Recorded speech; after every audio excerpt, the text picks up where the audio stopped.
நம்ம காட்டுற சபைக்கு வந்திருக்கிறவங்க எல்லாரையும் இயேசு கிறிஸ்துவோட இனிதான நாமத்தினால அன்போடு வரவேற்கிறோம். ராஜாதி ராஜனாம் கர்த்தாதி கர்த்தராம் நம்ம இயேசு கிறிஸ்துவுக்கே சகல துதியும் கனமும் மகிமையும் உண்டாவதாக. ஆமென். அக்கா, நம்ம வில்லு பாட்டுக்குன்னு ஒரு சிக்னேச்சர் சாங் இருக்குல்ல, அதை பாடி இன்னைக்கு ஆரம்பிச்சிருவோமா? கண்டிப்பா பாடிடுவோம்.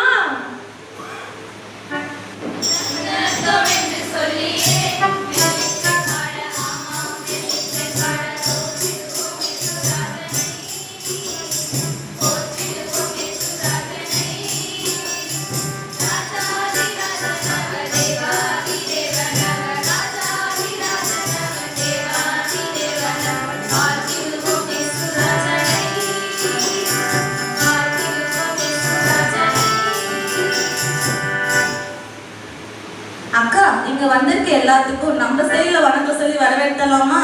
சரி ஏஞ்சலே, பாடிடுவோம்.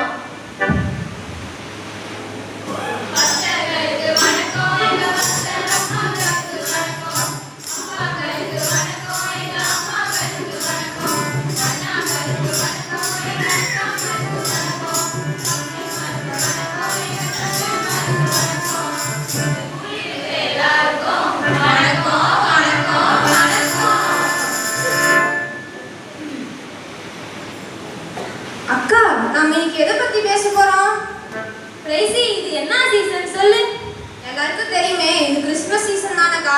கரெக்டா சொன்னேன். அப்ப கிறிஸ்து பிறப்பை பத்தி தான் நம்ம பாட போறோம்.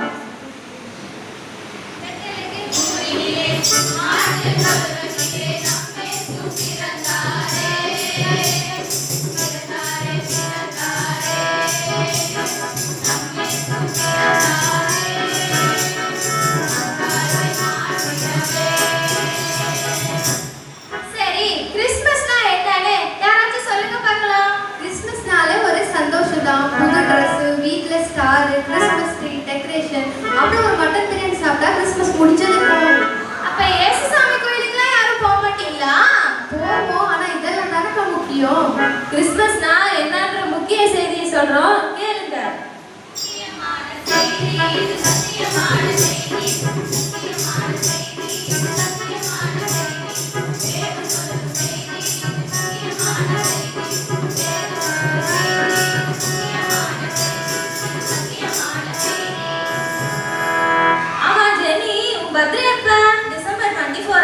டிசம்பர் 24. சரி, நீ பிறந்தப்ப யாரெல்லாம் சந்தோஷப்பட்டாங்க? எங்க அம்மா, எங்க அப்பா, பாட்டி, தாத்தா, ஃப்ரெண்ட்ஸ், சொந்தக்காரங்க சந்தோஷமா இருந்திருப்பாங்க. ஆனா இயேசு கிறிஸ்து இந்த உலகத்துல குழந்தையா பிறந்தப்ப அவரோட பிறப்பின் செய்தி எல்லா மக்களுக்கும் ரொம்ப சந்தோஷமா இருந்துச்சாம்.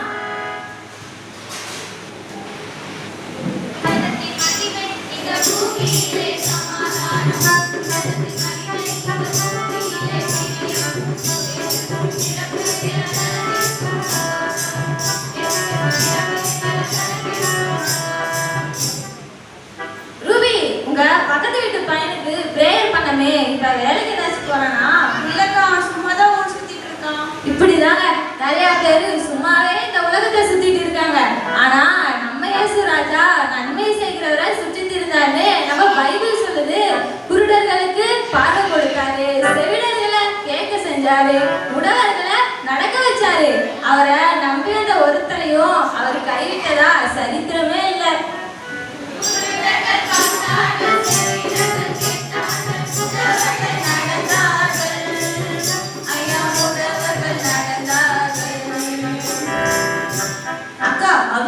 செஞ்சாரு, சரி எனக்கு ஏதாச்சும் செய்வார் அக்கா? என்ன அம்மா கண்ணி இப்படி கேட்டுட்ட? இயேசு சாமியை நம்பினா அவர் இந்த உலகத்துல ஒருத்தரையும் கைவிட மாட்டாரு. இந்த லைட் மாதிரி ஜொலிக்க வைக்க அவர் இருக்காரு. அக்கா, கொஞ்சம் புரியுற மாதிரி சொல்லுங்க அக்கா. நம்ம எல்லாரும் ஒரு நாள் பிறந்தோமா, அதே மாதிரி ஒரு நாள் சாவதான் போறோம். அப்படி செத்ததுக்கு அப்புறம் நம்ம பரலோகத்துக்கு போக வேண்டாமா? அந்த பரலோகத்துக்கு போற வழியை தான் இயேசு சாமி நம்மளுக்கு காட்டினாரு.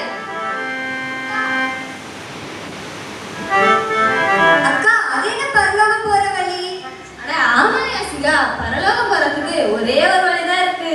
இங்க இருந்து சேலம் போக 2 வழி இருக்கு, பெங்களூர் போக 1 வழி இருக்கு. அது என்ன பரலோகம் போற வழி? இது புதுசா இருக்கே. இதுக்கு டிக்கெட் ஏதாவது கிடைக்குமா? பரலோகம் போறதுக்கு வழி என்னானோ அதுக்கு என்ன டிக்கெட் எடுக்கணும்னு சொல்றேன், நல்லா கேட்டுக்கோ. இருக்கும். யோவான் 14:6 இயேசு நானே வழியும் சத்தியமும் ஜீவனுமா இருக்கேன்னு சொல்லியிருக்காரு. அவரு இந்த உலகத்துல வந்து எல்லாத்துக்கும் ஜீவனை கொடுத்தாரு. அவரை நம்பி வந்த ஒவ்வொருத்தரையும் அவர் கைவிடவே இல்லை. சரி, இப்ப நான் ஒரு கேள்வி கேட்கிறேன், யாராச்சும் சொல்லுங்க. இந்த உலகத்துல பிறந்த எல்லாரும் எதுக்காக பிறந்தாங்க? என்ன கேள்விக்கா இது? இந்த உலகத்துல பிறந்த எல்லாரும் வாழத்தானுக்கா பிறப்பாங்க. ஆனா நம்ம இயேசு ராஜா அவரோட உயிரை நமக்காக கொடுக்கறதுக்கு தான் இந்த உலகத்துக்கே பிறந்தாரு. எல்லாரும் வாழதான் பிறப்பாங்க, ஆனா சாகணும்னு யாராவது பிறப்பாங்களா? ஆமா நேத்ரா, இயேசு சாமி அவரோட உசிரையே நமக்கோசரம் கொடுத்தனாலதான் நம்மளுக்கு நித்திய ஜீவனே கிடைச்சிச்சு. அப்போ அவர் நமக்காக மரிச்சனாலதான் நம்ம பிழைச்சிருக்கோம். சரிதானக்கா? சரியா சொன்ன பிரைசி.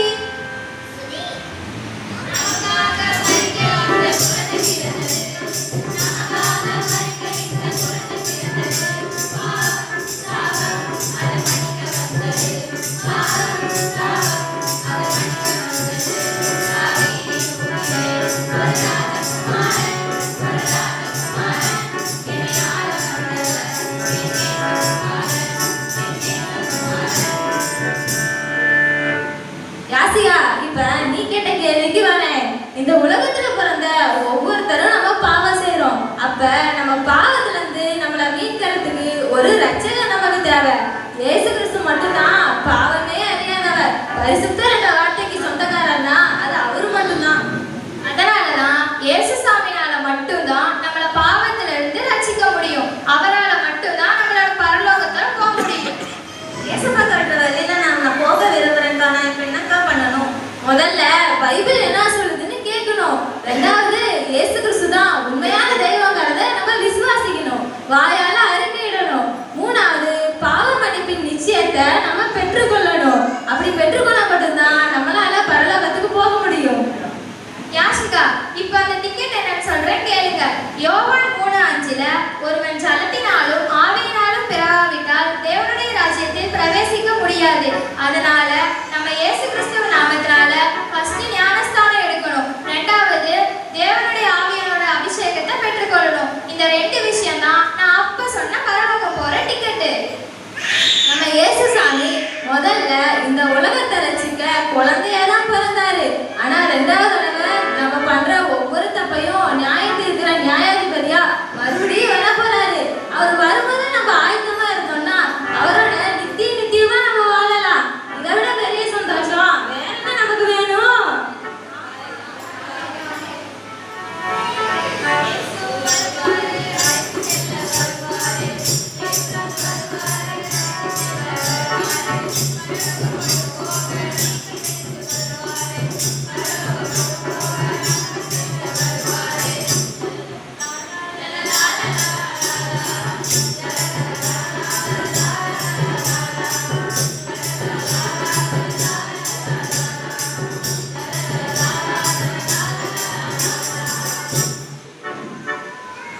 உங்க எல்லாருக்கும் நான் ஒரு நற்செய்தியை சொல்லிட்டா, ஏசப்பா உங்க எல்லாரையும் நேசிக்கிறாரு.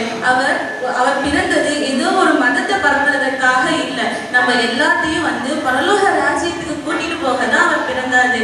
அதனால ஏசப்பாவை விசுவாசிப்போம், அவருக்காகவே வாழுவோம். நன்றி, வணக்கம்.